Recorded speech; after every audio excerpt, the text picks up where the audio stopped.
or speaking engagement. What started with as the kind of the absurdity of 2020 that all of us thought was going to be gone, that 2021 would be different. It just felt like 2021 was even more intense than 2020 in some ways because of the uncertainty of it all. I always like to begin by just noting that the conversation we're having today is the kind of conversation that's literally happening across the church, regardless of denominational lines, theological lines. I have been, I just was charting the fact that I started traveling again this fall and doing this combination both of webinars like I'm doing here from my home in Pasadena and then on the road. Since September 7th, I have worked with several Methodist groups, Nazarene groups, 3 different Baptist groups, 3 different Presbyterian groups, 2 different Lutheran groups, a group of Roman Catholic missionaries who are planting churches in Appalachia, a giant UCC church in the Midwest, and InterVarsity Christian Fellowship. On top of that, I'm also working with the Salvation Army and a mega church in Texas. I say this just because it doesn't matter what size we are, where demographic we are, what theology we are all in the same world. And it is the disruption of our world that is causing us to be put into a different day of leadership and what it requires of us. And so what I'll be doing today is basically doing some updated material from my book, Canoeing the Mountains, which is all about how to lead when you are no longer an expert. And then we'll just open it up for conversation, because I've found that sometimes the conversation is the most helpful part for people. And I know that we're going to get some help moderating it on our end, and you can put those things into the chat. So besides being jealous of Charles Revis all the time, because he gets to live in Idaho all the time, and I only get to, I have a little place there where I get to spend about 4 months of the year, a little south of him. It is, besides my feelings of jealousy that I have to overcome this morning, everything else is great. So I'll just share my screen and we'll jump in this morning. So I call this presentation How Not to Waste a Crisis. And as we talk through the material today, one of the most important places to start is just the whole understanding of leadership in our world today. Ronald Heifetz gives me the definition of leadership that has been my favorite. I've spent the better part of the last 10 years going around the country quoting Ronald Heifetz. Leadership is disappointing your own people at a rate they can absorb. It reminds us that the challenge of leadership is oftentimes not in the world out there. It is in the key phrase, your own people. And frankly, none of us got into this because we wanted to disappoint people, right? We became ministers because we wanted to introduce the people we love to the God we love. We mostly wanted to do that through the scriptures we love or introducing them to the church we love. And we thought, what's not to love? And so all of a sudden we find ourselves in this situation where more often than not, the demands of the ministry are causing us to have to disappoint our own people. And that begins to take a toll. I'm sure most of you saw the recent survey from the Barna Foundation that was published in Christianity Today this week about how 38% of all clergy, literally 4 out of 10 clergy, all seriously considered leaving the ministry in the last year. And the most profound part of that number for me is that it is up from 2020. 2020 was the year we thought we weren't going to survive. About 3 in 10 were seriously considering leaving last year. By this year, it went to 4 in 10. And so part of what I want to do is acknowledge and name how really challenging the moment we're in. And so much of that moment of challenge is because we really haven't been able to think hard or been trained for the kind of leadership needed. I tend to think of it this way. When I was senior pastor at San Clemente Presbyterian Church, Charles has told you that I was a pastor 10 years in Hollywood on their staff at Hollywood Presbyterian as a director, a seminarian, and then associate pastor, 17 years in San Clemente, a little beach town. Once a year, we would take our kids to a mountain camp. And at that camp, we would take the high school seniors on a day-long expedition to the top of Half Dome. If you've never been to Half Dome in California, it is a bucket list experience. It is one of the all-time beautiful places. And there is a hike you can do that hikes to the base of Half Dome, where you then use some cables that are put into the granite that are by the National Forest Service to pull yourself up the side of the slope. You don't have to go up the face where the rock climbers go, but you get to come up the backside and you get the same view that they have. And the very first year I did it for 12 years. The very first year I did it, I discovered that if you do a hike like this at the end of August, there have been a group of kids who have spent all summer training for fall sports. The football team, the soccer team, the wrestling team, the swim team, they're in great shape. The rest of us mere mortals were praying a lot during that trek, 9 miles uphill just to get to the very base. When I got to the base, there was those group of athletes had all been there like 45 minutes already. And there was at least another 45 minutes before the next group was going to, the tail end of the group was going to join us. So one of them, Eric, looked at me and said, hey, Pastor Tod, would it be okay if a group of us all went to the top and we just got our, set up for the picnic, and then we won't eat any of the food till everybody gets there, and when everybody comes up, we'll take our picture, but we just want to go on up. We've been sitting here for a while. I said, sure, Eric, go on up. So the athletes all go up to the top. 45 minutes later, I come with the rest of the group. When I get up there is Eric. He's sitting out here on the little tippy tip out there with his feet dangling over the edge, 3,000 feet drop below him. He's just having this amazing little moment with Jesus. I go grab him, I pull him back from the edge, and I look at him and say, Eric, you don't understand. If you fall off, you will see Jesus.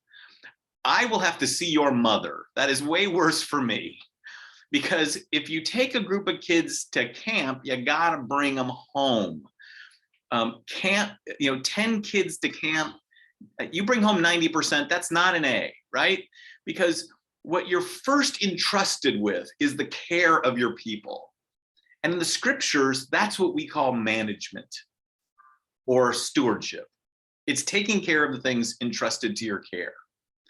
And so when I now look back and realize that whenever I was hiring a youth leader, I was actually hiring a youth manager is what I was doing. I wanted them to take care of those kids and make sure that they came home safe and sound, and that they came home more deeply in love with Jesus. But what I began to realize is that management or stewardship makes people happy with you. Like, you take care of their kids, they're happy with you. You take care of the church, people are happy with you. You take care of the traditions, the scriptures. If you take care of the things entrusted to your care, as my colleague Scott Cornwood likes to describe it, well, then people are thrilled. Leadership requires you to take care of people and take them through a process of transformation that they often end up being disappointed with you. Leadership requires us to take people through a process of transformation for the sake of mission, that many of them end up being disappointed with us particularly. And this becomes the difficult thing. Ask pastors what has been the most challenging part of the pandemic, and they will not say the pandemic. They will say it was their very own people. It was the people who resisted the decisions that had to be made. It was people who wandered away because they were upset at decisions that were made. It was the people who ended up divided depending upon which newscast they listen to rather than what creeds they confess. What makes leadership difficult is the disappointing of your own people and the necessary disappointing in order to take people where God is calling us to go. And what I want to talk today about is the kind of leadership needed in days like this. And for many of us, how challenging it's been. David White is a poet, and he went on a private retreat with Brother David Steindl Ross. David White went on this retreat because even though he was a poet, he was working in a nonprofit at the time, and he was in a bit of a vocational crisis. He wanted to be a full-time poet, and yet he was having a hard time making that decision. So in this private retreat, sitting in a mountain cabin, Brother David Steindl Ross, a monk, sitting with a poet also named David, have a conversation about vocation. Poet David says, Brother David, To which he responds, yes. Tell me about exhaustion. Brother David pauses for a moment, looks to poet David and says, you know that the antidote to exhaustion is not necessarily rest. What is it then? The antidote to exhaustion is wholeheartedness.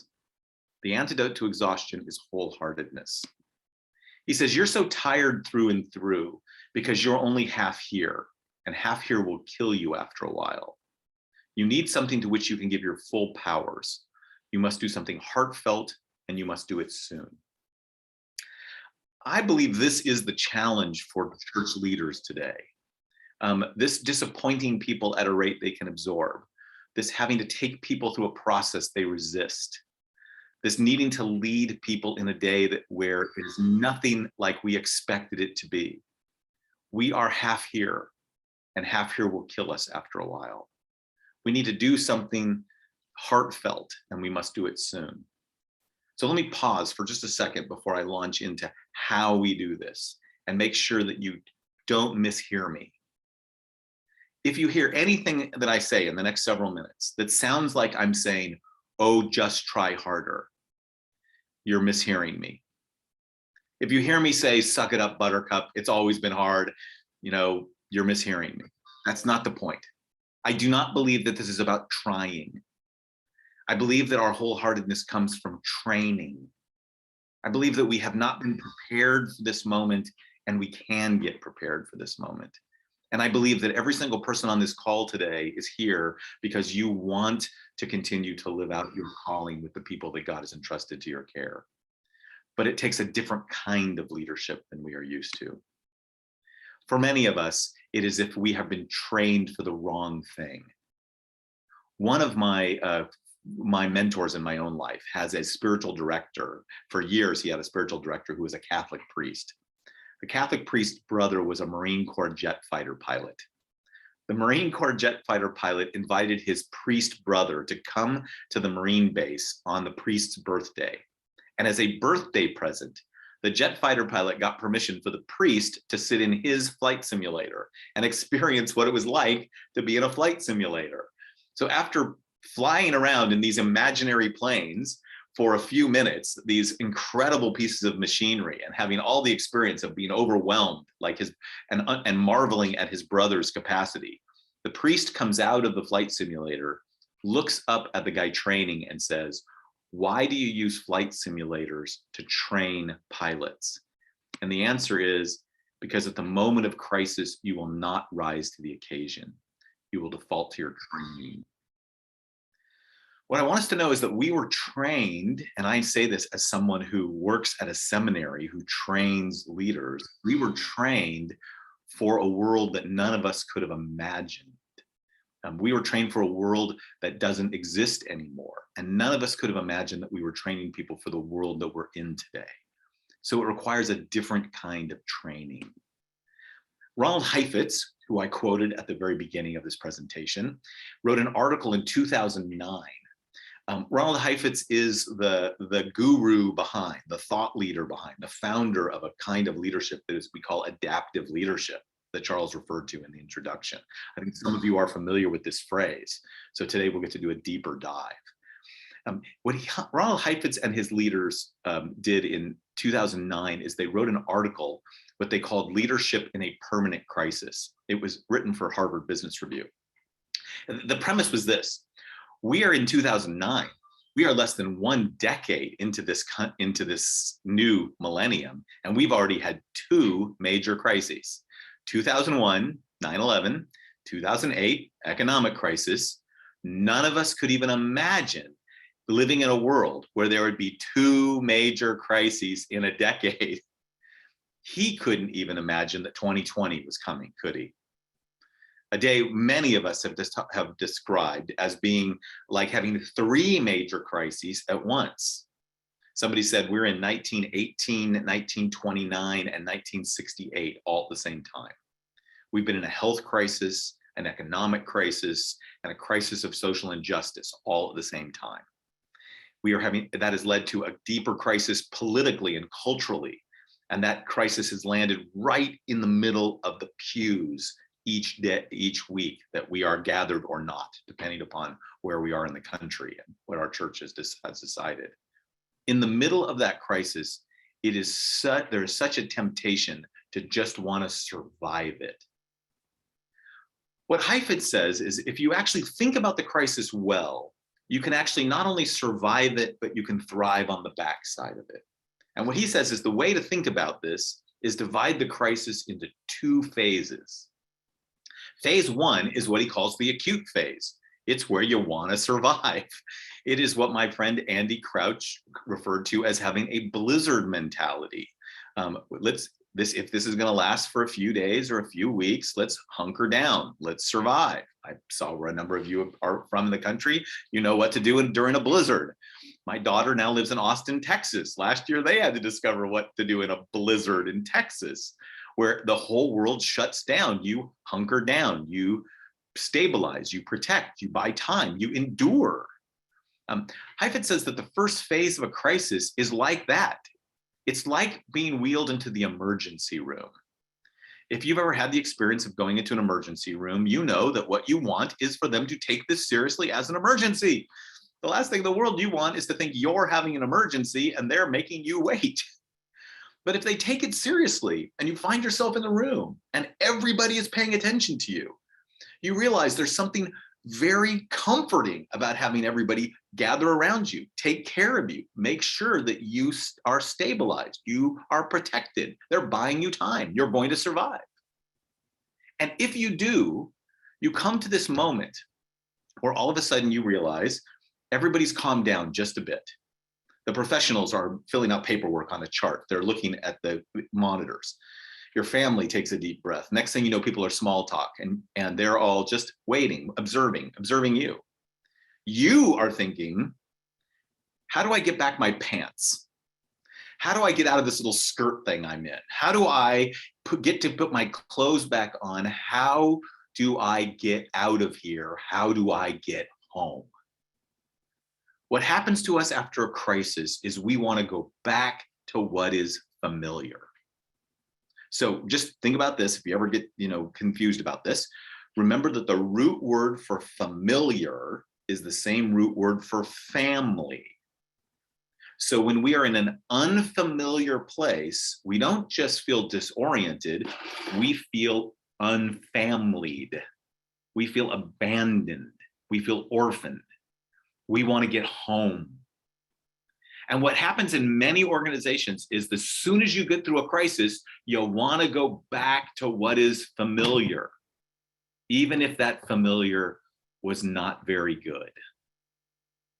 What Heifetz says is there's an opportunity here for leaders to acknowledge that there were these underlying issues that were here ahead of time. There were these things that have been here all along. There were the things that caused this crisis, or that it might have been here before, that we've not had the will to confront. That if we go to a second phase, what he calls the adaptive phase, as soon as we have survived the acute phase, when we turn to the adaptive phase, we now have the opportunity to address those underlying issues. Adaptive leadership, he says, seizes the opportunity of moments like this to hit the organizational reset button. So if my friend Andy Crouch and his colleagues were right at the beginning of the pandemic, and this wasn't just a blizzard, but actually was the beginning of a new ice age, a new climate, a new environment, a whole new world, then how would we use this to prepare for that? So think about this with me for just a second. Surviving the acute stage comes through relationships, right? Wise relational support. Good people who know what they're doing to help you survive. And if your church is doing it all okay today, almost 2 years in, it's probably because you did a good job of caring for each other, connecting to each other, giving relational support to each other. It's critically important. So you survive the acute stage through relationships. You thrive in the adaptive stage by learning, by taking advantage of this moment to face some losses, to navigate competing values, to address underlying issues, to attend to those things that were there before that now have come to the surface in the middle of this crisis that now you can have the opportunity to address? I've said to many people that the churches that I work with across the country, and right now in different ways, I work with probably 60 churches or leaders all at the same moment, either through some cohorts where we are training small teams of people in adaptive change, or through coaching or consulting. About 60 people, 60 different churches we're working with in a deep dive. Those who are moving from the acute stage to the adaptive stage are those who are beginning to shift from thinking about surviving to thriving. And they have looked at the pandemic as an opportunity to see what has been there all along and to let that be revealed in a way that they can begin to change the way they function. So think about it this way, if you would. Just do some thinking for me, just concretely. You might want to take a couple of notes here. What underlying conditions are being revealed in your organization? Underlying conditions, that's a phrase they often talk about for people during the pandemic, right? The pandemic was particularly hard. COVID was particularly difficult for people who had certain underlying conditions. They had health issues already, and it's become most dangerous for them. This is my father, 79 years old, living outside Salem, Oregon. He has many of the underlying conditions: heart disease, neuropathy, diabetes, the kinds of things that made COVID really dangerous. We said to my dad, you need to stay safe. And I would call him and he would say, don't worry, I'm still in my cave. I'm not talking to anybody. And we would tell my stepmom and my sister and my brothers, look, you got to make sure that the wrong DoorDash guy doesn't show up at the door without a mask. It could be deadly for dad. And he's been safe and we're thrilled. He's survived. But now we're having a conversation with him about, Dad, it's time for you to take care of some of these things, like that heart valve, like that diabetes. We don't want you just to survive. We'd like you to thrive. Think about this in your own church. Yes, there's been some things we've seen. There's been incredible strengths that come to the surface. But what are those underlying issues? Those things that you would love to shift or change? Those things that if you could hit the organizational reset button, what would they be? Just consider them for a second. I've done this several times. I've asked different leaders in different groups. Sometimes I ask them to chat in their responses or email them to me. Many times I've had these conversations with them. You have probably your own list, and you can talk about this later amongst yourselves. But here are like 4 of the themes that come up a lot. And there's another one that I'm beginning to add to this list. One of the things that comes up a lot is a lack of deep discipleship. We were not nearly as different as our neighbors as we thought we were. We were not as much salt and light as we reflected the community around us. We started recognizing that many of our churches need to have much deeper discipleship to be able to create a persevering church, a formative community, a witnessing community. The lack of deep community that keeps people connected and unified in times of disconnection and division. We started realizing that we are not nearly as connected to one another or as committed to one another or as covenanted with one another as we say we are. We've been able to be divided by a single piece of fabric on a face could be enough to divide a congregation in half. The lack of extensive leadership capacity. Some of you are in parts of the country where there have been opportunities to gather, at least in small groups, for a lot of the last 2 years. I had pastors say to me, that our state has said that we could gather in groups less than 12. If only we had enough leaders to divide up our church into groups of 12. But it's only 12. What can you do with 12? I started thinking, what could you do if you were a Christian leader who had only 12 committed followers? What could you do? But of course, you would need to have enough leadership capacity to do so. And then how do you wisely and courageously speak prophetically? How do we speak into this moment of deep, sense of deep injustice for so many of our sisters and brothers? And that we haven't figured out how to talk about that wisely and well, to join with, collaborate, be in the middle of it. It's divided us as much as it has the world. You can add to this generational issues. Oh my gosh, there's so many people who are aware that if there's a group that may not come back to the church, it's probably the group that's under 40, and that the exacerbation of generational issues has only become even more so. I don't know if these are true with you, if this came up on your list, You probably have your own conditions, but these are the kind of themes that are happening across the country in different environments, regardless of theology or background, regardless of geography, different underlying conditions, different issues to look at. These issues are profoundly challenging. That's what makes them unique. They cannot be fixed with a quick fix. And this is where the understanding of adaptive leadership helps us move into this phase better. Ed Friedman, who was a Jewish rabbi and a marriage and family systems thinker, he was a counselor using marriage and family systems, looked at churches as relationship systems, systems that are more like a family than they are like an institution or an organization.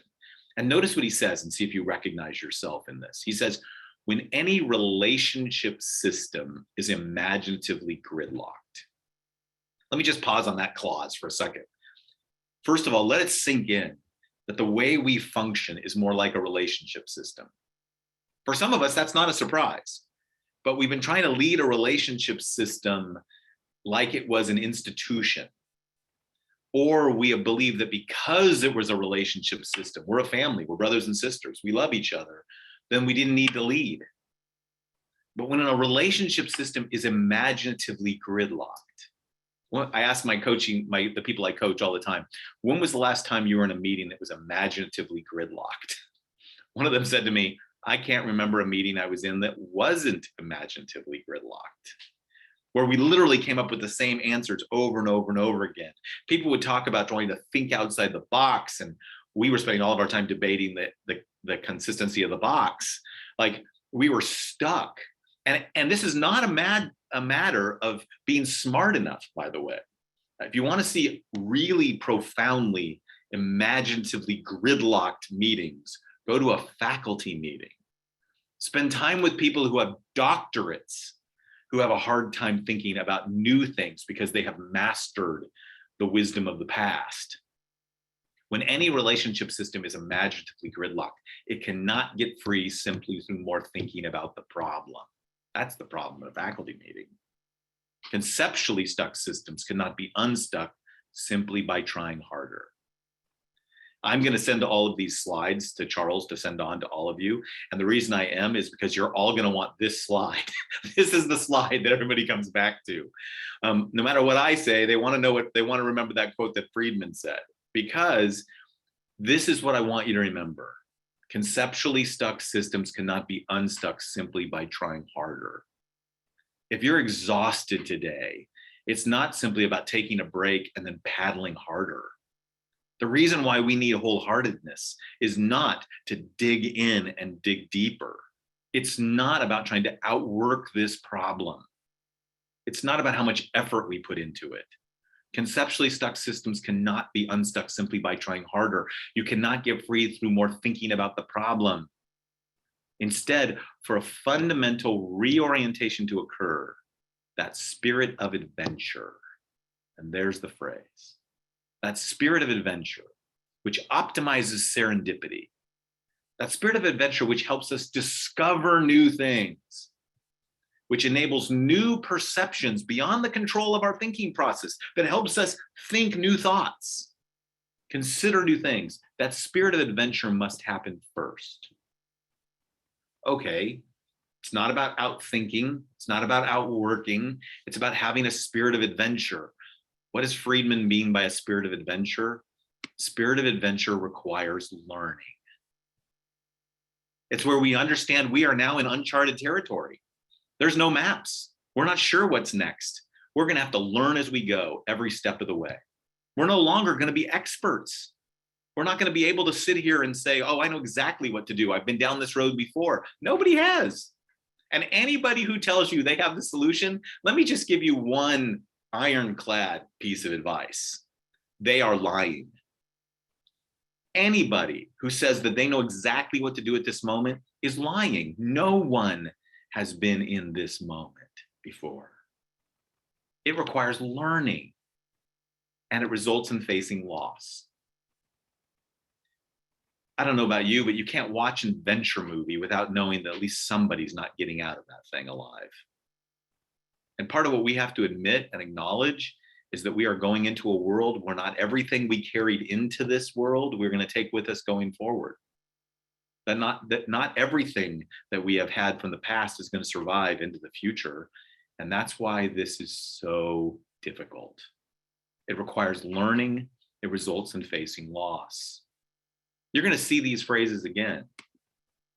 Because when you talk about the notion of canoeing over mountains, if you go back to the metaphor of that book was all about how Lewis and Clark and a corps of discovery were trying to find a water route that people for 300 years going back to Europe believed existed.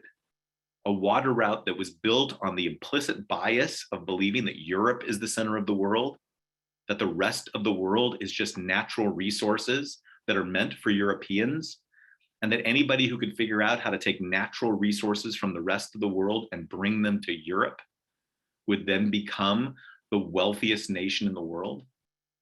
That the entire metaphor was built on the idea that France and Portugal and Spain had all taken up, that England had already begun to command, that these different nations were all competing over this. Whoever owned the water route would own the world. They would be the wealthiest nation in the world. So for 300 years, people of European descent had all they had looked for was a water route. And when they stumbled onto this continent, they were disappointed. There was a big hunk of land in the middle of it, and they just wanted to get through it. And they didn't care who they ran over to get there. Lewis and Clark and the Corps of Discovery were built on that idea. Thomas Jefferson thought the way that our fledgling nation is going to be able to survive the potential reinvasion of Britain, this is 1805 and the War of 1812 is coming, is if we're wealthy enough, because we'd own the water route, they would own the trade route. It'd be like owning the internet today. And so they spend 18 months traveling upstream from St. Louis, up the Missouri River that cut right across North Dakota into Montana. They got to the place of the border between Montana and Idaho. They looked over the Lemhi Pass, expecting to find a water route that would continue on the other side, that after 18 months of going upstream, they would now get to go downstream. And what they discovered, of course, as you know, was the Rocky Mountains, a group of mountains that were 300 miles wide, that stretched up to 14,000-foot peaks. Now, the two parts that are the most interesting to recognize at this moment is that Meriwether Lewis is looking over at the Lemhi Pass. He's expecting to find a water route on the other side. Everybody for 300 years has been expecting that the world in front of them will be exactly like the world behind them, and that a long, slow, gradual uphill would lead to a long, slow, gradual downhill. That they would, after going upstream, they would now get to go downstream. And as soon as they found that little piece of water connection between those two streams, they thought they'd have like a half a day portage carrying their canoes. They would now get to go downstream. Things are going to get better for them, just going to get better. And they're going to be the big discoverers of the Northwest Passage, of the water route that people have been looking for 300 years. When he looks over the Lemhi Pass and sees the Rocky Mountains, he realizes that 300 years of assumptions were wrong. There wasn't a water route. There was a set of mountains. Now, they spent the winter with the Mandan tribe in North Dakota, and the Mandan told them, oh, there's a river on the other side, but you're going to have to go over mountains. and they said, mountain schmountains. We're from Virginia. 3 weeks ago, I was in the Appalachian Mountains. I was doing this presentation for a group of Roman Catholic missionaries, looking out a window that showed the Blue Ridge Mountains of Virginia, the kinds of mountains that Lewis and Clark would have thought were mountains. And I just want to know, if you know, that those mountains were like, those are lovely, beautiful, rolling hills. You can imagine carrying a canoe over them. They had no mental model for the Rocky Mountains. The other thing is, Meriwether Lewis had seen those mountains for 3 months. He'd written in his journal, they'd seen them in the distance. If you've ever been to Western Kansas on a clear day, you can see those things in the distance. But he wrote in his journal, I refuse to believe this will be anything but a safe and comfortable passage, because our denial looms large. When the world is disrupted, it takes us a long time to believe it. Here they are, they're water guys. They've gone on a water trip. They've developed their own canoes. They've developed their own boats. They invented a boat for this trip. And here they are facing the fact that the world as they expected it was totally different. There's no water route. How do you canoe over mountains? You don't. You have to drop the canoes or go back. And this is the moment that all of our churches are in. We are all in this world where the world in front of us is nothing like the world behind us. And most of us weren't trained. We were trained as water people, and now we have to become mountain people. And we have to decide, are we going back or do we move forward? We were trained for a different context. We were trained for rivers, not mountains. And if we're going to keep going forward with the mission of God taking us into the world, we're going to have to learn a new way of leading. It's not about paddling harder. It's not about trying harder. It's about being trained differently, being trained with that spirit of adventure. The spirit of adventure is very similar to Ronald Heifetz's idea of adaptive challenges.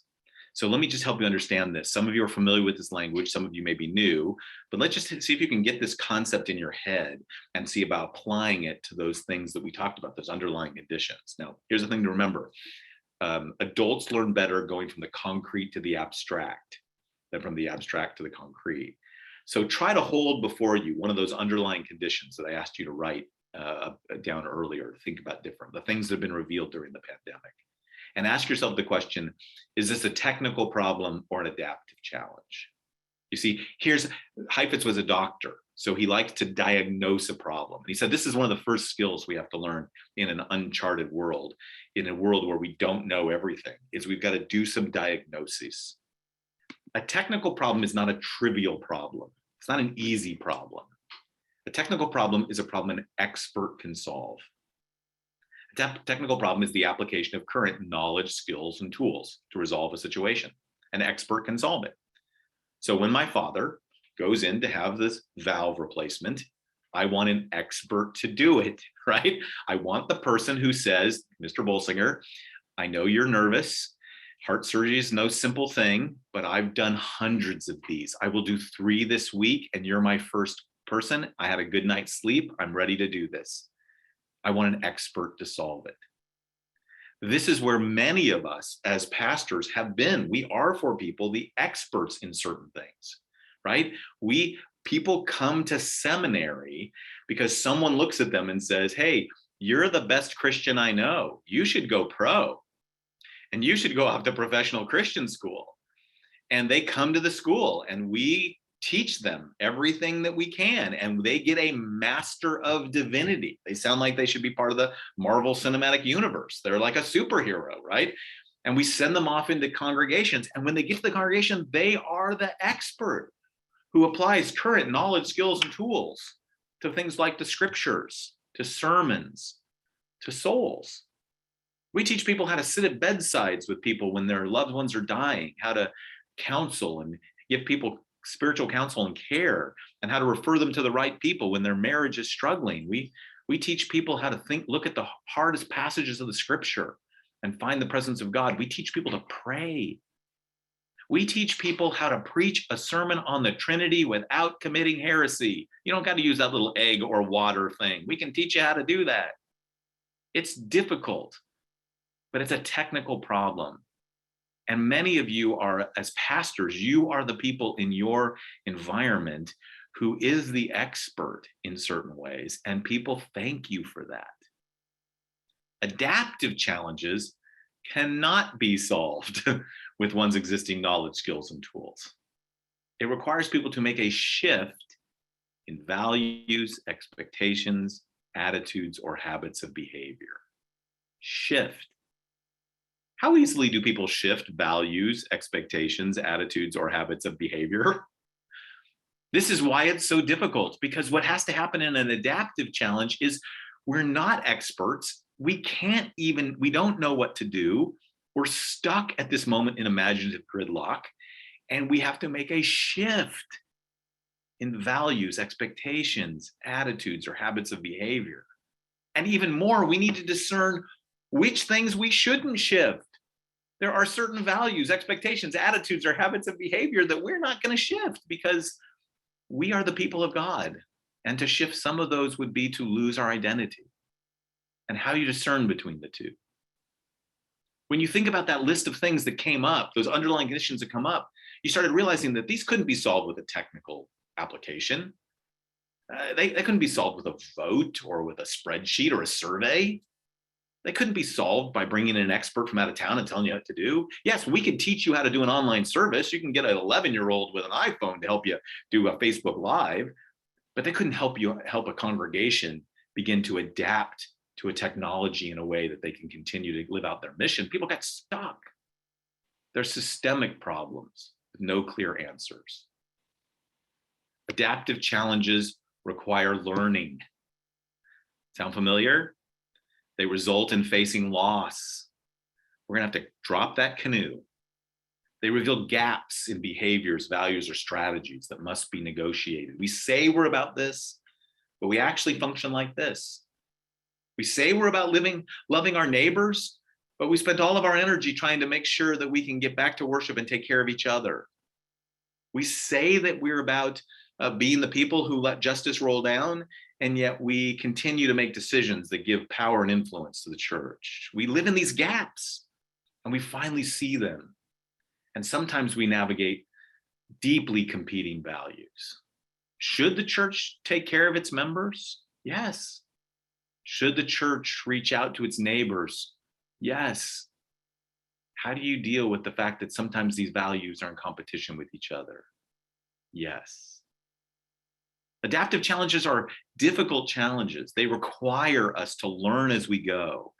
They require us to face losses. If you came on this trip because you're a canoeer, and we tell you all of a sudden that we're not only going to drop those canoes, we're going to burn them. And it didn't matter that you built them with your bare hands or you invented them, because you have a decision to make at this moment. Are you a canoeer or are you a discoverer? Are we going to go forward or are we going to go back? Are you going to pass on the great tradition of canoeing and keep going back in circles and telling people good canoeing stories? Or are we going to keep going forward into a future where we can discover what God has in front of us? This is what makes it hard. If you're a person who came on this trip because you're an expert water navigator and you run into the Rocky Mountains, you're now no longer the expert water navigator. You're some dude carrying luggage. And it's an identity hit for you. Requires learning. It results in facing loss. It reveals gaps, competing values. So let's just be clear. The next time I get on a plane, I don't want an adaptive pilot. I don't want anybody who's going to learn or face loss or navigate competing values or have gaps. No. My dad has his valve replacement. I don't want an adaptive surgeon. I don't like adaptive dentistry. There's a lot of things that you want experts for.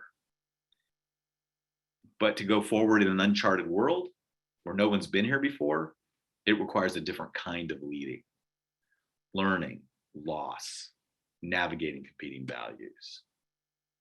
For most of us, the three hardest words we will ever say are not "I love you" or "I forgive you."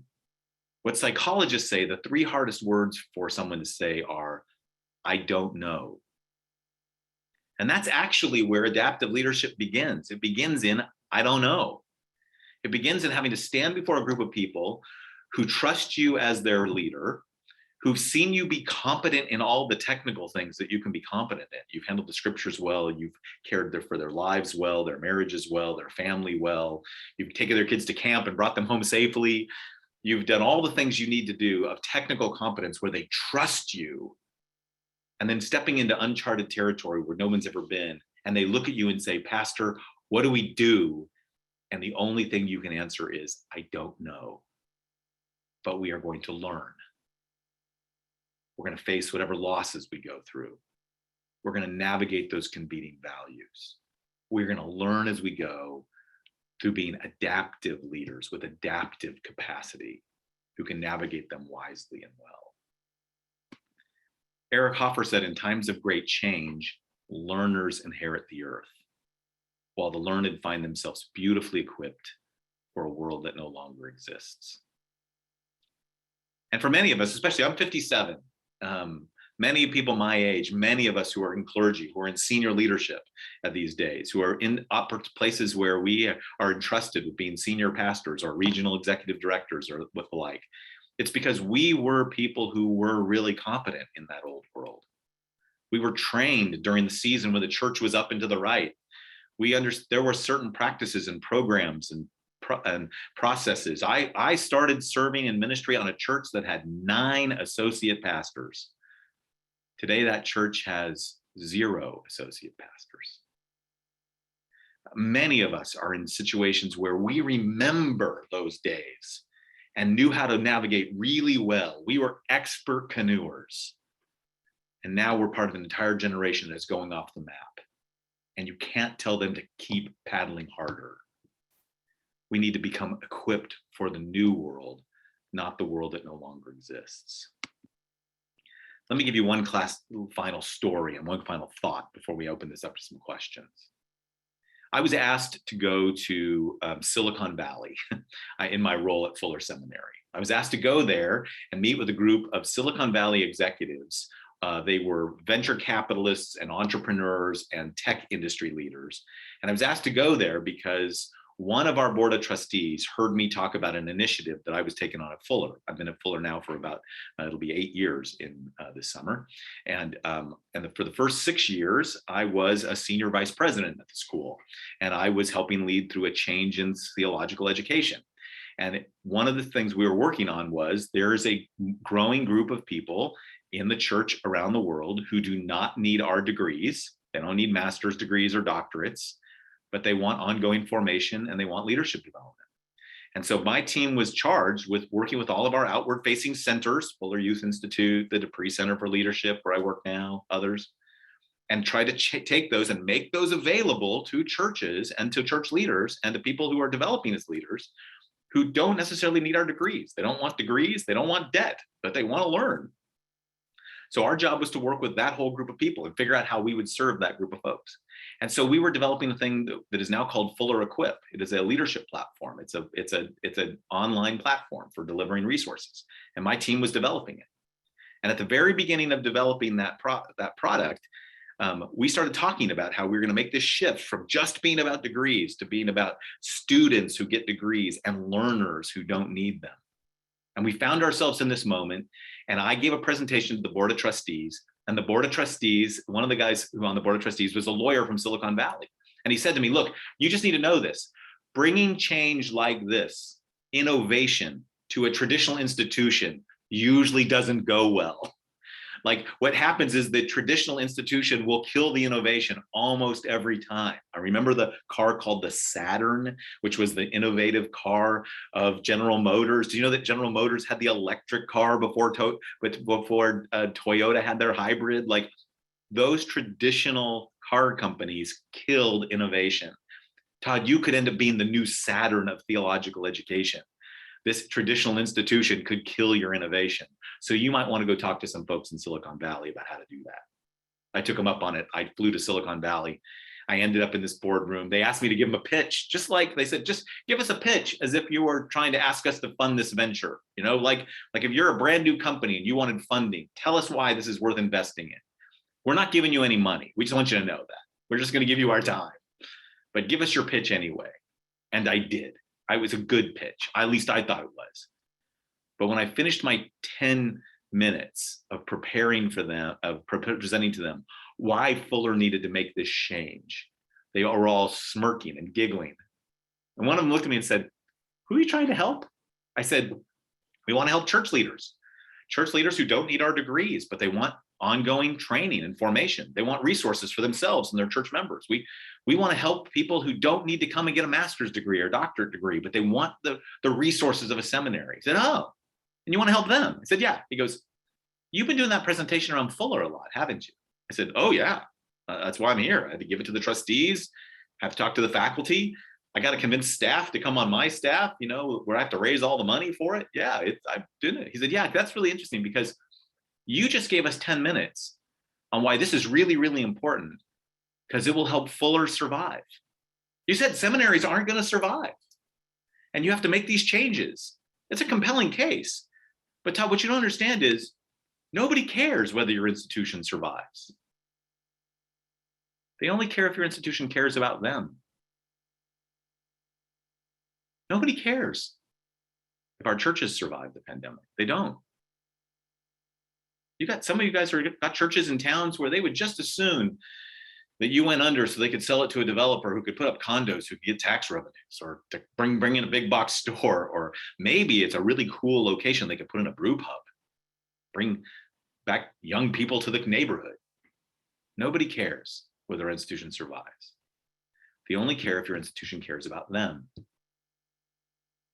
And so this group of venture capitalists looked at me and said, you need to get out and go talk to people about what they need and how your school can help them.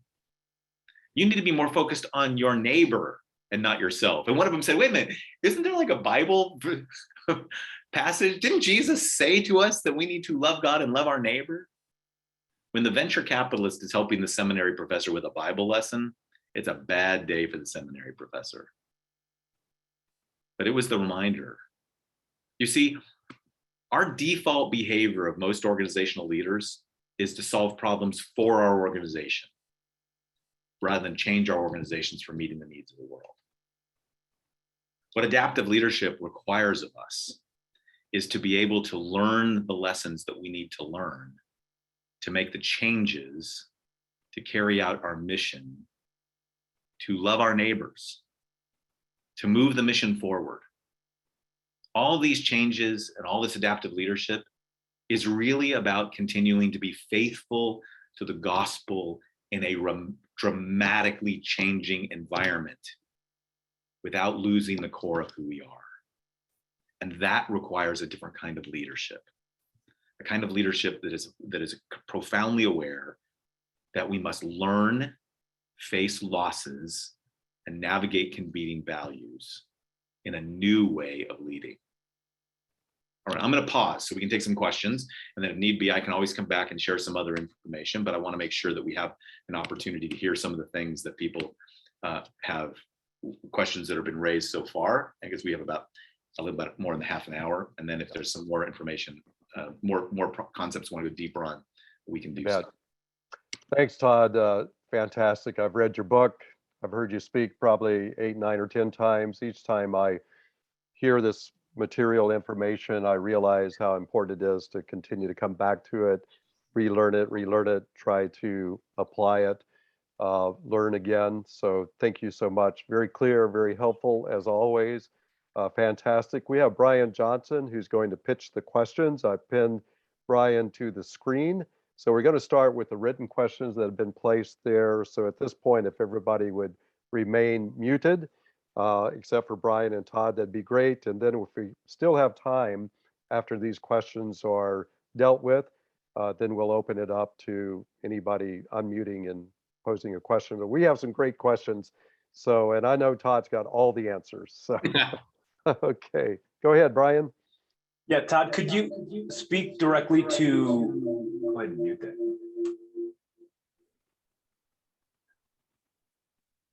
Could you speak to what are some ways you're seeing adaptive leadership work in churches, and how the pastors and church leaders can take their board through that? Yeah. So basically the single biggest thing that is needed for adaptive leaders is there's two pieces that are needed. Piece number one is a deeper understanding of who we are as a church. Like, what is true about us that we're not going to change? So think of it this way. Lewis and Clark went on the Corps of Discovery to find a water route. But what they discovered when they stood on the top of the Lemhi Pass was there was something more important than a water route, and something more important than their economic survival of the country. It was built in their deepest values. And their deepest value, it's not necessarily a Christian value, though that you can argue that it has got some Christian roots, was an Enlightenment value. It was the belief that the growth of human knowledge would lead to the growth of human happiness. So they kept going because for them, learning what was out there was even more important than the disappointment of the river that was not. So what we have to learn at this moment is the first thing you've got to do is take people through a process that in one sense feels really conservative, getting clear on what our actual values are. We talk about this, and when we lead churches through adaptive change process, we start by saying, we're going to discover your actual values, not your aspirational values. Not what you think you should be, but start with who you actually are. So if you tell me that you've got a great set of core values that your leadership team got together and spent a week on a retreat, you studied the scriptures and you prayed, and you came up with a set of values that you're building the church on, and that they all happen to be 5, and they all start with the letters that make up the word grace, and we have it in our bulletin, I'll say that's a really great, but those are probably your aspirational values. What I want to know is your actual values, like your DNA of an organization. And we take people through a process of discovering those actual values, and then saying, how do those values lead to the unique gift that is our church? This is what Catholics refer to as the charism. And I love the Catholic use of this language. I was talking with some Catholics at that Catholic retreat center, and one of the head of the order had written a paper on charism at the Vatican, and he's sent me his paper. The charism is the unique thing. It's what makes a Benedictine different than a Jesuit. It's what makes people in different orders different. So say, what is the charism? What's the unique gift that we have to offer? Once we're clear on that, which feels very conservative, and almost everybody wants to skip this part. Once we're clear on those core values and those charism, we now ask that question that was asked me at Silicon Valley. How does this charism address the pain points of our community? And then how might that require us to change? And those questions become at the center. This is the work we do when we consult, when we coach, when we take people through our cohorts. It's actually helping them get really clear on what will never change, what's so clear about us that it's our charism. Get really clear on the pain of the community. We can't address every problem, but we can address some. And it doesn't matter which size you are. I work with a church that's 2,000 members, and I'm working with that's doing this process in an amazing way. They just got featured in Duke University's Faith and Leadership. .com. I'm working with a church of 40 that has figured out how 40 people on Sunday morning have become the place that is helping overcome food insecurity in a little rural town in Central California. They feed over 200 families a week. And they said, this is our purpose for being. And then ask the question of, when the more that we are aware of what our gift is, our charism, and the pain of our neighbors, now the adaptive challenge. How might that require us to change? And this is what we faced at Fuller. We got really clear. We know our charism. We've really always been about kind of robust, evangelical, spiritual formation for a changing global world. And the pain point is there are less and less people coming to our campus. So we've got to figure out how to deliver that to people all over the world with as much strength as we used to on campus. And now then that's going to require us to change. And that's the adaptive challenge. And that's the process that we take people through. So Todd, could you speak to, again, not all, but many of our churches are small and an aging congregation. How does this process, how do you tailor it, if at all, to acknowledge the fact that older people could be more entrenched in all this? How can pastors and leaders lead through what sounds like kind of a broad brush look at many of our churches today, small and older people in leadership? Yeah, so this is the part that actually we are, I believe this is what adaptive leadership brings to the table that other forms of, organizational change don't, is that adaptive leadership is actually built for a community of people who share a deep set of values. So if you tell me you have an older congregation that has been deeply committed to each other, I want to say that's the strength that you're going to build on. It's not to become something you're not. Like I got to help a lot of Presbyterian churches who think they're going to save their church if they get rid of the word Presbyterian. They call themselves the Flood. They get somebody with skinny jeans and tattoos. Like nothing against those, but most of our churches aren't those kind of people. And you say, but instead what you do is you actually start with who you actually are, and you ask the question about what God wants to do through us in a way to further God's mission in the world. It's not to become something you're not. It's to be the healthiest version of who you are. That is going to require loss, and it is going to require us to go through change, but it's going to be change that is consistent with who you are. And anybody who's ever thought, I want my grandchildren to know the faith, knows that The things that helped them come to the faith in the 1940s or 50s aren't going to do it. And they're going to think about that. So what we do is take people through that process. And it's interesting, just so you know this, we got $1 million from Lilly so we could study this. We're actually asking the question, we have a process that we know works with a consultant like me working with a church on a deep dive for a year that is really expensive. We're trying to figure out how to make sure that works all the way down to folks working who can't nearly afford it, but can do so. And that's one of the reasons why we're studying this. We've got research behind it, and we're using technology to do it. So it can be done. The process is not built on having lots and lots of capacity. It's built on having lots and lots of love for your church and love for your neighbor that you're then willing to go through the changes.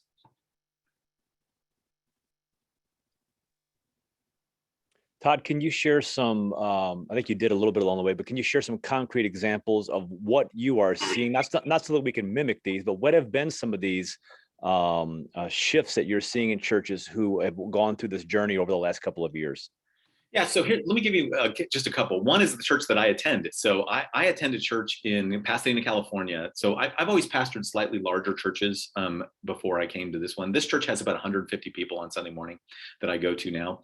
What they come to grapple with is they were down to 17 people 10 years ago, 17 people. They were ready to die. And the pastor who's there now, Matt Colwell, who's my pastor, he was basically charged by the presbytery with closing that church. And what they discovered was a young group of families, just like 3 young families, all committed that they would be committed to this church being a church that would try to welcome families. And so after 10 years of doing this, they actually grew to about 100 people. And that meant a lot of older folks, a lot of older Presbyterians who are at the Presbyterian nursing home. We didn't want to change anything.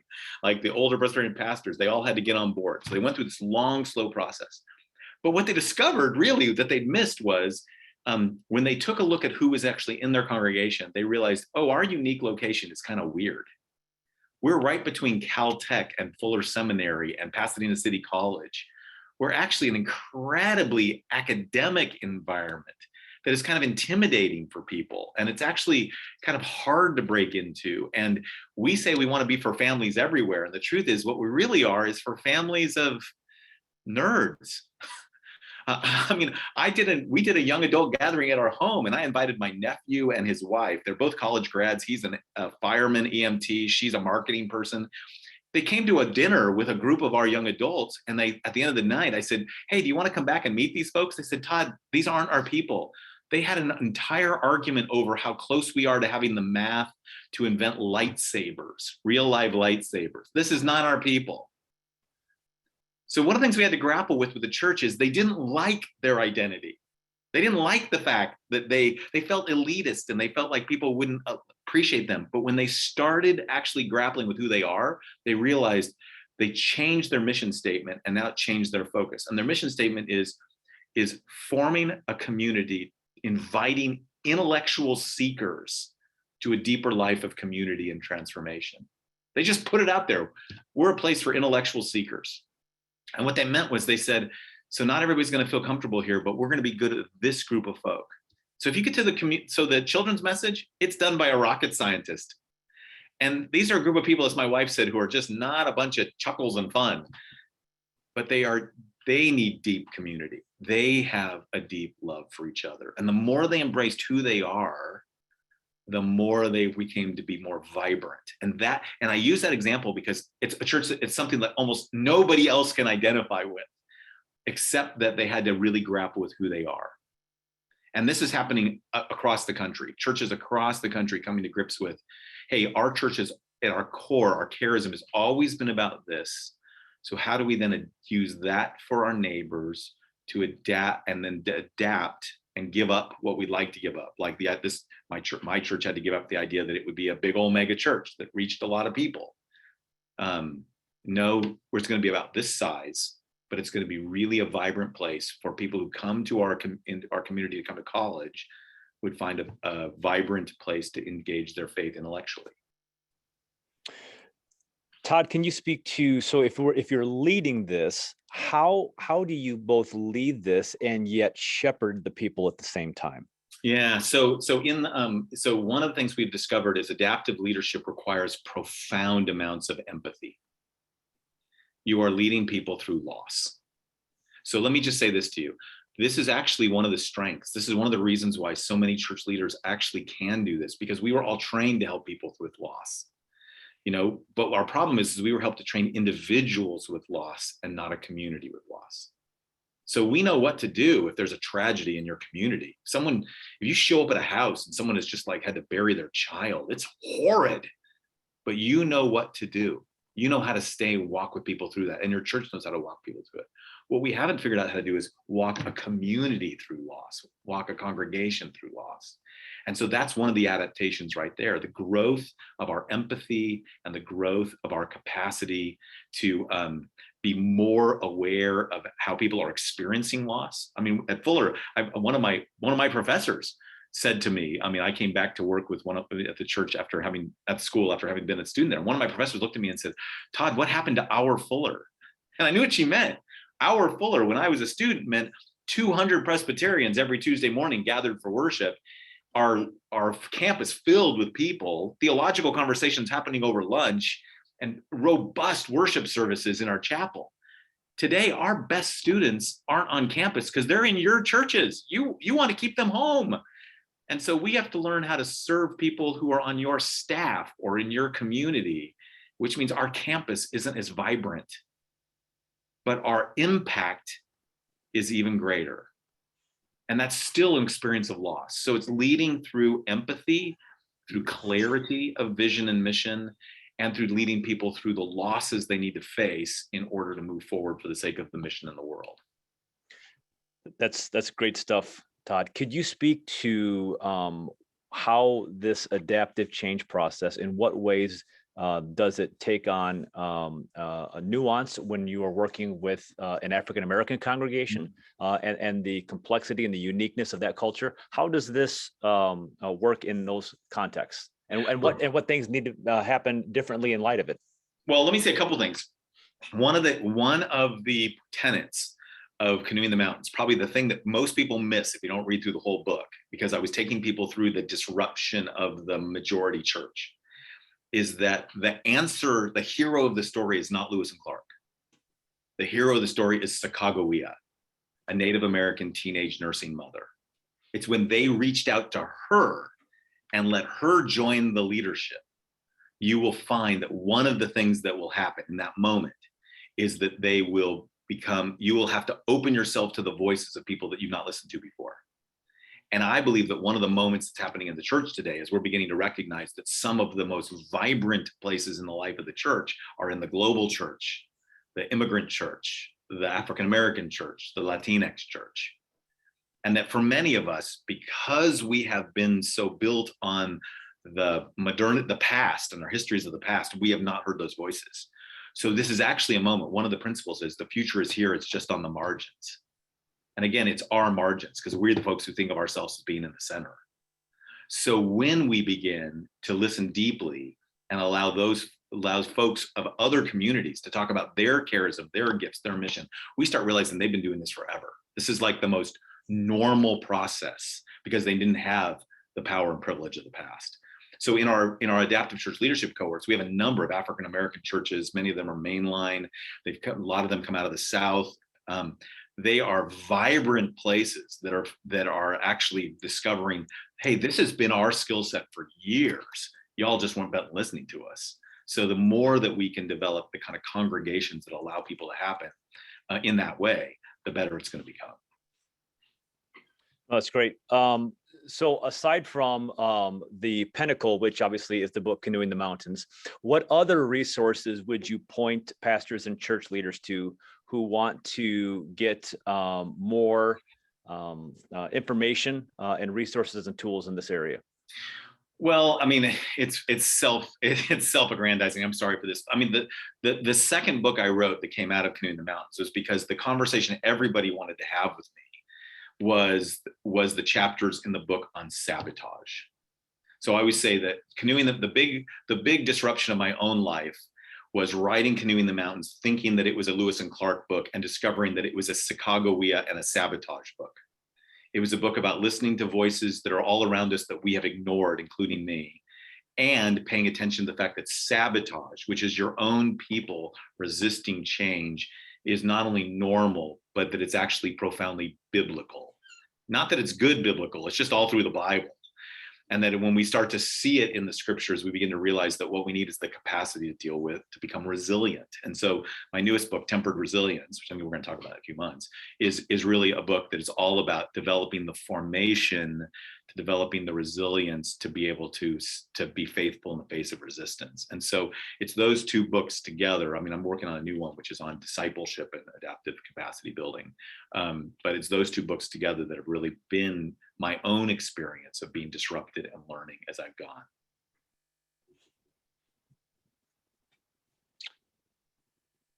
A couple people raised the thought, is this is the adaptive leadership really the invitation of the Holy Spirit inviting us to think outside of our brick and mortar, and we've always done it that way, into a world that we have largely ignored until we were forced to have to? Well, this is the place where when we start doing work on spiritual discernment, we start recognizing the church has always moved forward through the disruption of the Spirit, right? Pentecost was the disruption of the Spirit. To have the Spirit fall on Pentecost and how all these other languages be present was not what a group of Jews expected. The Jew, right?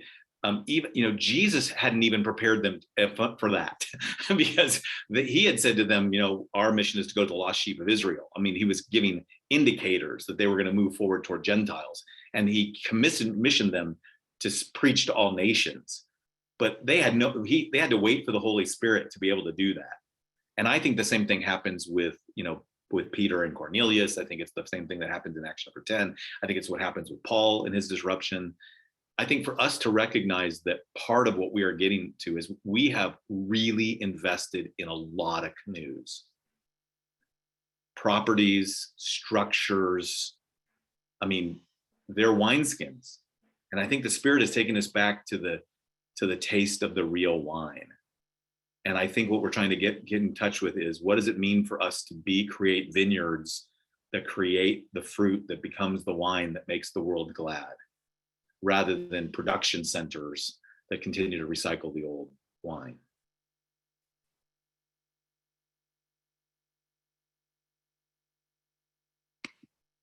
As we begin to kind of wind down, could you just maybe take a couple minutes, Todd, and just maybe offer some encouraging words to all the different ministers, pastors, lay leaders who are on this call right now, who are experiencing the reality of that which that article from Christianity Today talks about?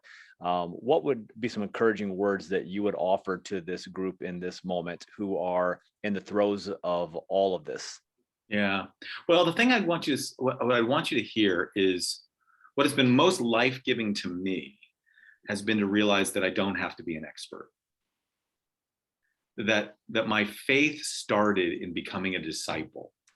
Like, I was raised in a church and I was a churchgoer, but I remember the day that someone said to me, are you a believer or are you a disciple? And I remember at the time going, what the heck, right? And what he meant by a disciple is, are you a person who's going to be a committed follower of Jesus? And are you going to learn from the Rabbi Jesus what life is, and to follow that Jesus into the mission of God in the world? Discipleship is about learning. So when we hear that we are to be learners, that leadership requires learning, which is the first part of adaptive change. It's also the first part for becoming a resilient leader. It's to become a learner again, to realize that we overcome the expert expectation and has been more about becoming a learner who leads people to a deeper process of communal learning. There can be life-giving. So it requires us to deal with the disappointment of our people who want us to be the expert, right? Who they want us to have the answers. Some of you are sitting here realizing, oh, wait a minute, I was hired to be the technical solution to their adaptive problem.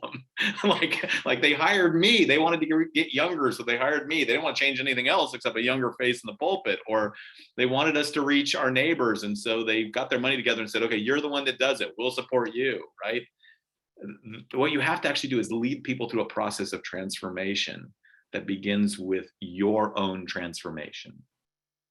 Leading a community of people through their own transformation in order to participate in God's mission of the world. And it starts with your own transformation. So my encouragement to you is keep coming back to your own ongoing transformation, your own formation as an adaptive leader, developing your own adaptive capacity.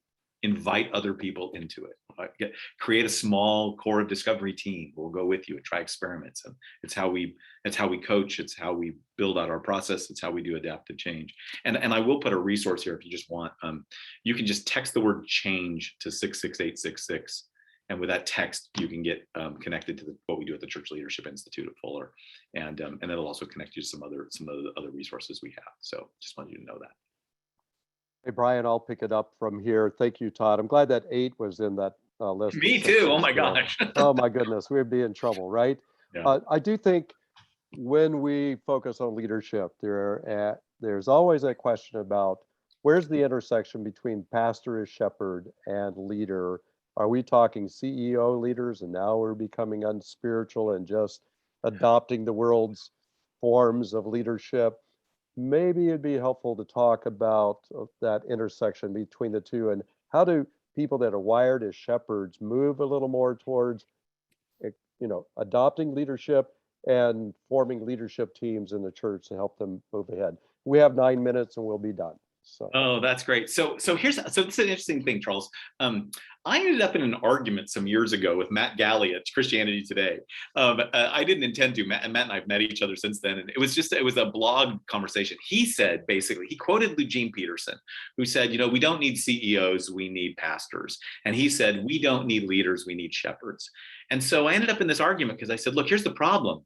If you go read the scriptures, the shepherds were the kings. They were the military leaders. Like shepherd was not a pastoral care analogy. It was a leadership analogy. You are leading the people of God into the mission of God, which at the time in the Hebrew scriptures was the establishment of the promised land and of the kingdom. David is like the chief shepherd. The indictment of God to the shepherds is that you are shepherds who started eating your sheep. So he said, I'm going to bring you a shepherd after my own heart. And by the time you get to Jesus, Jesus says, my sheep know my voice. They know to follow me and not bad leaders. So what I would want to say is, and this is, if you talk about having big, hairy, audacious goals, my goal is that someday the world will look to the church for the models of leadership. My goal would be that the next time we have a crisis, people would summon church leaders to come together and say, hey, what you guys did through this crisis, the rest of the world should be doing. And frankly, we haven't done that. The pandemic, I don't think any of us are going to look back at the pandemic and say that was the church's finest moment. I think we're going to look back. David Brooks actually wrote that most of us grew up with World War II stories and Great Depression stories because people really rallied and were remarkable, even during some of them that were terrible. We didn't grow up with pandemic stories from the flu of 1918, because by and large, people didn't act that great. And part of what we're discovering today, when you're looking at things like the civil rights movement, is that you have an entire section of the church that has been remarkable for 400 years in the face of oftentimes the opposition of its own brothers and sisters. The question that we have to grapple with today is, how do we become the kinds of leaders who are the kinds of shepherds that God commends to in the scriptures? Yeah. That can become a kind of shepherding for the sake of the world. Add a word about forming a team of shepherds so that it's collaborative leadership and you're not doing it alone, whether that's with a board or a hand-picked team that moves the church ahead. Yeah. So I always say your team needs to be built on your partners. So you build a team of partners. How do you know it's a partner? The partner is as committed to the mission of God as you are. As a matter of fact, your partners are people who are more committed to the mission than they are to you. Yeah. And Charles, this as being in your position, the great toxicity is when pastors fill their boards with their friends, right? That's when things get really bad. Or they fill their boards with the people who, need them. That's bad. So when I talk in Tempered Resilience about the anvil that holds us, I talk about the difference between partners and friends. partners are people who care more about the mission than they care about me. Friends are people who care more about me than they do about the mission. And that when I'm building a team, I want us to become, it'd be great if we become friends, but we actually are part of this team because we are committed to the mission of God together. That's a great word, Todd. And we need to hear that word, especially because there's so much narcissism among pastors. And so they end up being solitary leaders, often autocrats, rather than people that work together with others in partnership for the mission. Awesome word. Well, we're about 5 minutes away from closing, Todd. This has been very rich and so good. And I personally appreciate you and appreciate all that you are doing for the kingdom of God and for our churches and pastors. I want to give a shout out for the Tempered Resilience book. I just put it in front of my face. Looks better than me anyway. And so pick that up as another follow-up to Canoeing the Mountains. And we are looking at scheduling on February the 24th. It's a little premature to make it official, but we're looking at February the 24th to do a follow-up. And the next one will be about tempered resilience with Todd. And so if I can get my colleagues, several region ministers and regions across ABC to come on board, I think we should. There were about 14 of our regions that collaborated together to provide this for our churches and our regions. And so I want to thank all of my region minister colleagues for the partnership that we have, a fellowship that we have that's concerned about evangelism, discipleship, church planting, and renewal across the American Baptist churches. And again, Todd, thank you so much. Thanks everyone for coming on board today and being participants in this special Zoom meeting. I apologize for the dinging. We're figuring out how to remove dinging from the meeting. There's always something to learn when you're doing this kind of work online. So God bless everybody. Todd, God bless you. Hope you have a wonderful Thanksgiving as well. Bye now.